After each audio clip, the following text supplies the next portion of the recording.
बताते हैं आपको। बहुत गंभीर बात है। महात्मा गांधी की हत्या से 13 दिन पहले उनको बम फेंका गया था। मुख्य आरोपी मदनलाल पावा थे, वो गिरफ्तार हुए। ठीक, कितनी सिक्योरिटी दी गई थी उसके बाद। उस समय का देश का वातावरण ऐसा था और गांधी जी देश के सबसे महत्वपूर्ण व्यक्ति थे और 13 दिन पहले बम फेंकने की घटना हुई है। कितनी सिक्योरिटी थी? अब आइए साहब, क्या कहना चाह रहे हैं? अब जो मैं कहना चाह रहा हूँ,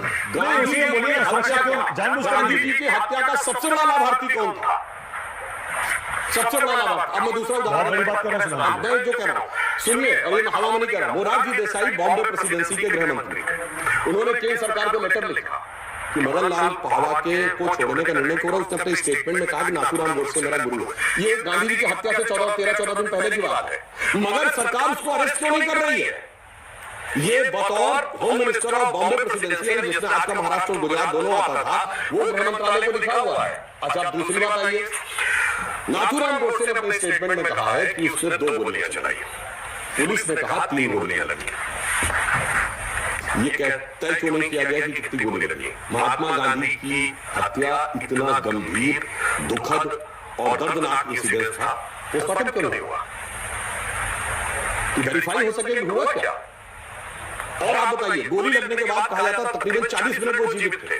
बिरला मंदिर से आज का राम मनोहर लोहिया अस्पताल, वो विलिंगडन हॉस्पिटल था, उस जमाने में 5 मिनट से ज्यादा नहीं लगता कार से आने में। क्यों नहीं जाएगा? क्या आरोप लगा रहे हैं आप? कुछ नहीं, हम कह रहे हैं हम सारे सवाल उठा दिए, आरोप भी लगा दीजिए। फूड पर थॉट छोड़ रहे हैं, बाकी जो होगा, जो निर्णय करने वाला है वो अपने आप निर्णय करेगा। मतलब तब के उन्हीं की पार्टी के नेताओं ने गांधी जी को मरवा दिया। मैं ये नहीं कह रहा हूँ, आप इशारा तो वही कर रहे हैं। मैं ये नहीं कर, सिक्योरिटी कितनी दी थी बता दें।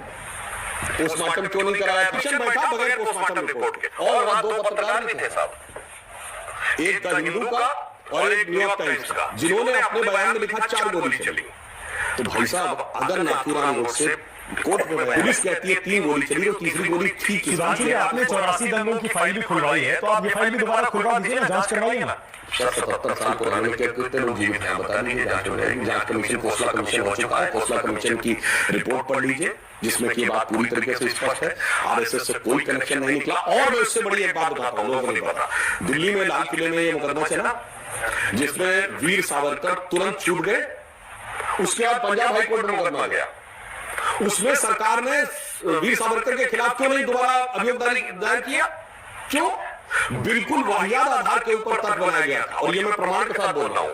एक व्यक्ति था, उसका नाम था दिगंबर बड़गे, जिसने वो सप्लाई की थी गन, और वो ऐसा माना जाता था कि गन के सप्लाई टाइप का आदमी था। उसके बयान के आधार के ऊपर सावरकर जी को गिरफ्तार किया गया, और बयान उसका क्या था कि मैंने ये देखा कि वो सावरकर से मिलने गए और उन्होंने सावरकर के पैर छुए, नाथूराम गोडसे ने, और मराठी भाषा में वीर सावरकर ने उनसे कहा विजयी भाव।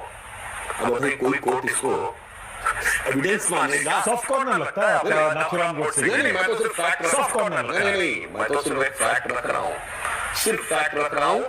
गांधी जी के साथ जो कुछ हुआ और उसके बाद उसका जो लाभ उठाया गया, वो अपने आप में बहुत गंभीर चुनौती है इस देश के लिए। इसने देश की पूरी तकदीर बदल दी। और मैं पुनः कहता हूं, चलिए, गांधी जी के शरीर की हत्या नाथूराम गोडसे ने की। गांधी की आत्मा क्या थी? गांधी एक व्यक्ति नहीं थे, गांधी एक विचार थे, एक वैचारिक अधिष्ठान थे। विचार क्या था उनका? रामराज, राजनीतिक दर्शन, नित्य का भजन, रघुपति राघव राजा राम।